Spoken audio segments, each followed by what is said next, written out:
everyone, it's Little Red Riding Hood, and I've just come from Grandma's house, and she said everybody needs to go to www.mccpl.lib.al.us and register for summer reading this year. And if you have trouble, you can call those nice ladies and gentlemen at E.L. Louder Regional Library and ask for their help. The phone number there is 334-625-4844. But today today and all summer long, we're supposed to stop for 30 minutes and read each day. I'm going to read for a few minutes to you. I had this book that I got from Grandma's house, and she said I could use it and read it to you. It's called Pay Attention, Carter Jones. It's by Gary D. Schmidt, and it's really a good book. I'm going to read chapter 1. It's called The Players. Cricket teams, both batting and fielding, may have up to 11 players each. The captain of the batting team determines the order of the batsmen. The captain of the fielding team sets players in positions determined by the style and the pace of the bowler. If it hadn't been the first day of school, and if my mother hadn't been crying her eyes out the night before, and if the fuel pump on the Jeep had been doing what the fuel pump on a Jeep is supposed to be doing, and if it hadn't been raining like an Australian tropical rainstorm, and I'd been in one, so I know what it's like, and if the very last quart of 1% milk hadn't gone sour and clumped, then probably my mother would never have let the butler into our house. But that's what the day had been like so far. And it was only 7:15 in the morning.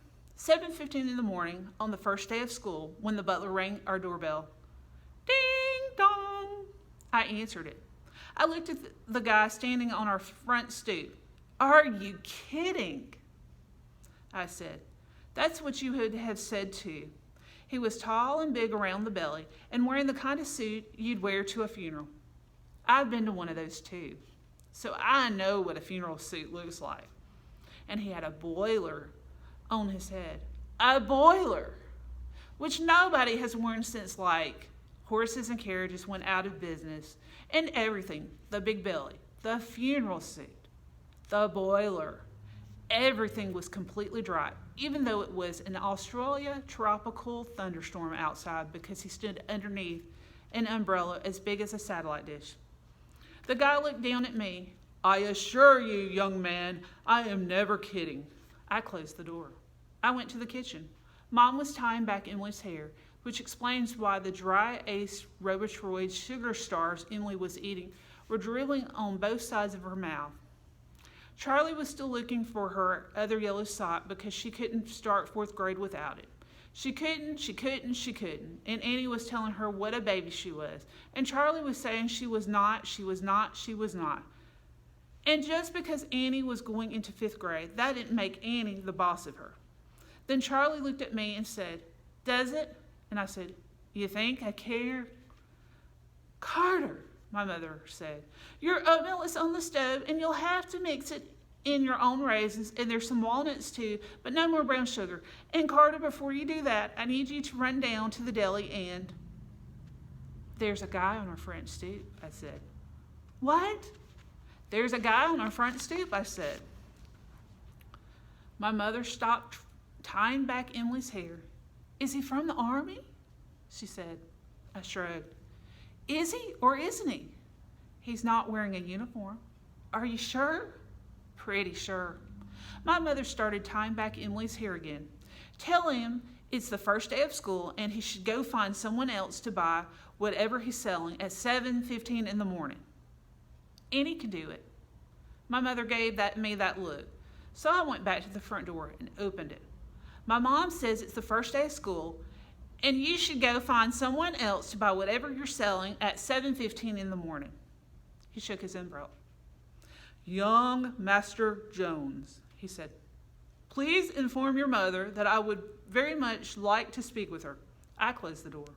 I went back to the kitchen. "Did you tell him to go away?" said my mother.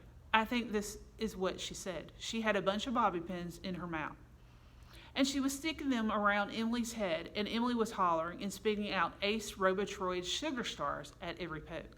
So it was hard to understand what my mother was saying. "He wants to talk to you," I said. "He's not going to."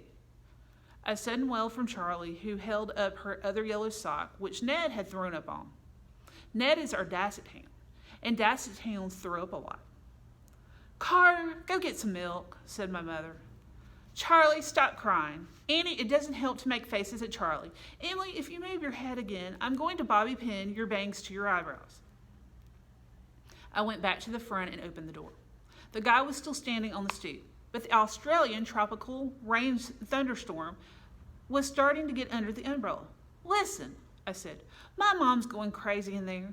I have to go to the deli and get milk so we can eat breakfast. And Charlie's crying because Ned threw up on her other yellow sock. And Annie's being a pain in the glues. And Emily's bangs are about to get pinned to her eyebrows. And I haven't even packed my backpack yet. And that takes a while, you know. And we have to leave soon since we have to walk to school because the fuel pump on the Jeep isn't working. And we only have one umbrella.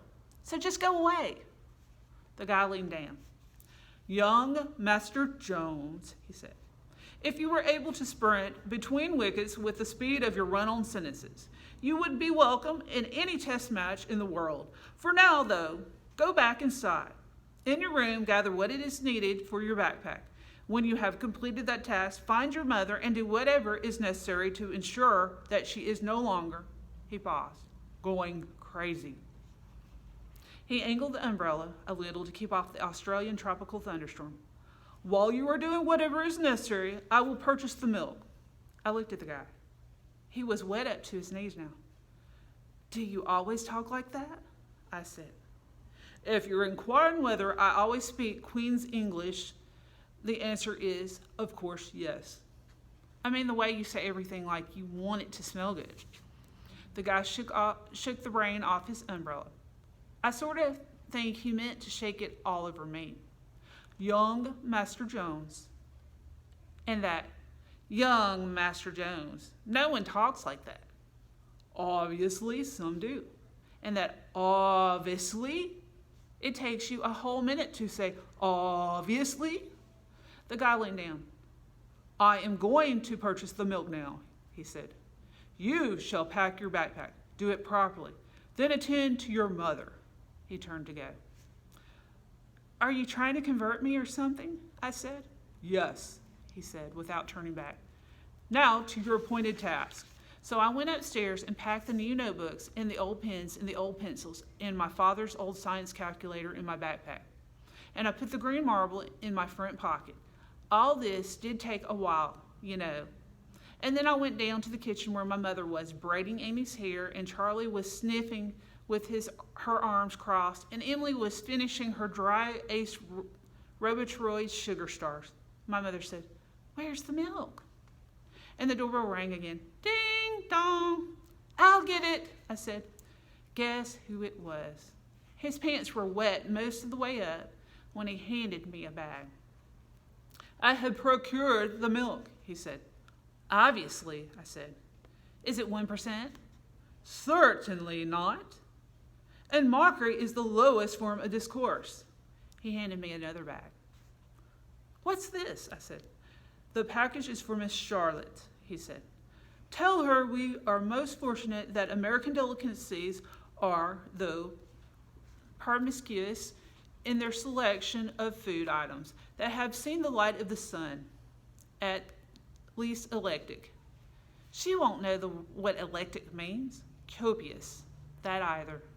The guy sighed. The contents are self-explanatory. I took the bags and closed the door. I carried the milk to the kitchen and set it on the table. Then I gave it to Charlie, the other bag. What's this? She said. How should I know? Because you're handing it to me. That's how you should know. It's something electric, I said. Something electric? I don't know. It's from the guy standing on our front stoop. My mother looked up from Annie's sprays. The guy's standing on our front stoop? He's still there? Charlie opened her bag and took out, I know this is hard to believe, brand new, bright yellow socks. She screamed her happy scream. Ah! That's the scream she makes that could have stopped a planet from spinning. My mother looked at the bright yellow socks, then at the milk. It's not 1%, she said. Certainly not, I said. My mother dropped Annie's braids and headed out of the kitchen.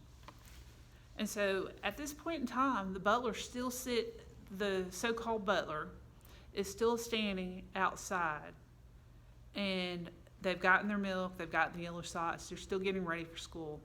And we've met Carter Jones. He's done what the Butlers told him to. He's done what his mother's told him to. So tomorrow we will read The Wicked, which is chapter 2. I hope you enjoyed Pay Attention Carter Jones by Gary D. Schmidt. And I hope you'll tune in tomorrow live on Facebook at 4 p.m. And I'll read the next chapter. If you have missed it, you can also find it on our YouTube channel, the Montgomery City County Public Library's YouTube channel, under E.L. Louder. Thank you so much for tuning in, and I hope you enjoy it, and I hope you will share it with your friends. Also, anybody that's watching, would you please comment at this time at the bottom of this in the comments and let us know how many adults and how many children are watching. Thank you so much. I'm going back to Granny's house. I gotta go talk to her and give her some more goodies. I hope to see you tomorrow. Thank you.